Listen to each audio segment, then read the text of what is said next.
I'm John Small for politicalstorm.com. We're sneaking right up on Super Tuesday. It'll be here before you know it. But one of the things that always comes up this time of year is something that I think is very interesting. You get these people who debate if it's fair for some states to have that early shot, like Iowa with their caucus being the first, and then with New Hampshire having their primaries being the second.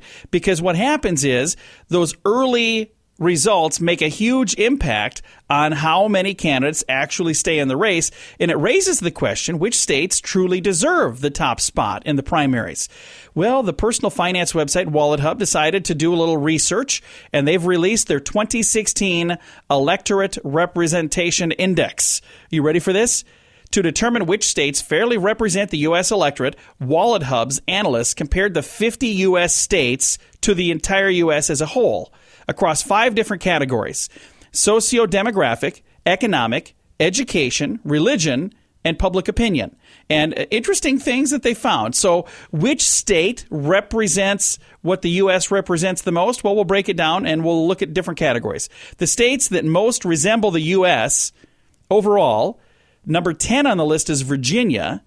Number 9 is Missouri. Number 8 is Delaware. Then Indiana. Then Ohio. Now we're up to number 5, Pennsylvania.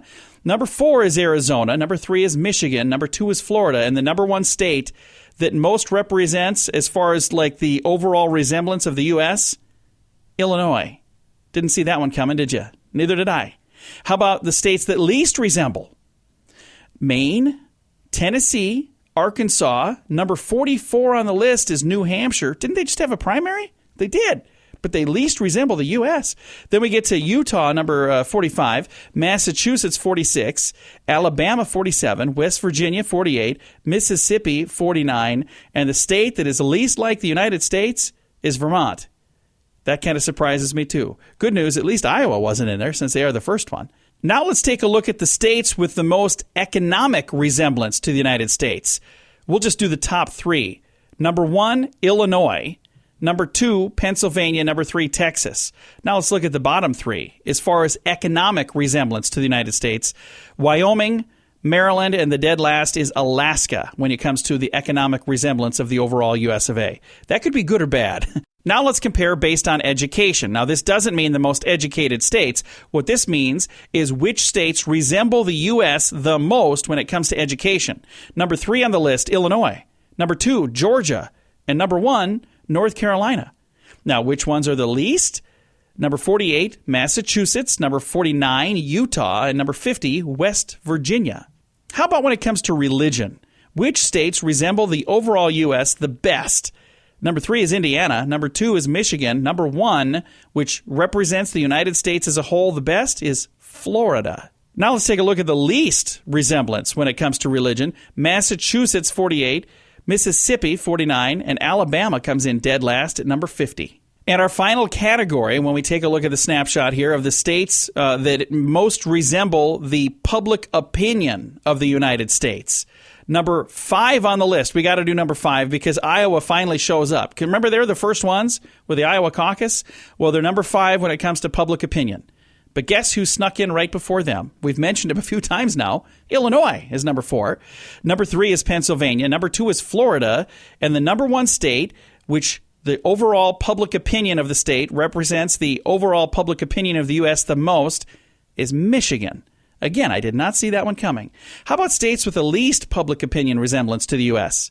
Number 46, since we did the top 5, we'll do the bottom 5. Wyoming, 47, Massachusetts, 48, Mississippi, 49, Vermont, and number 50, Alabama.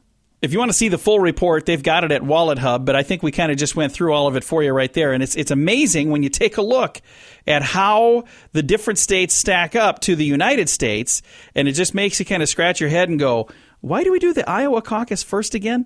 They were not the first on any list. As a matter of fact, the only list they were even close was states with a public opinion that resembles the U.S., and they were number 5.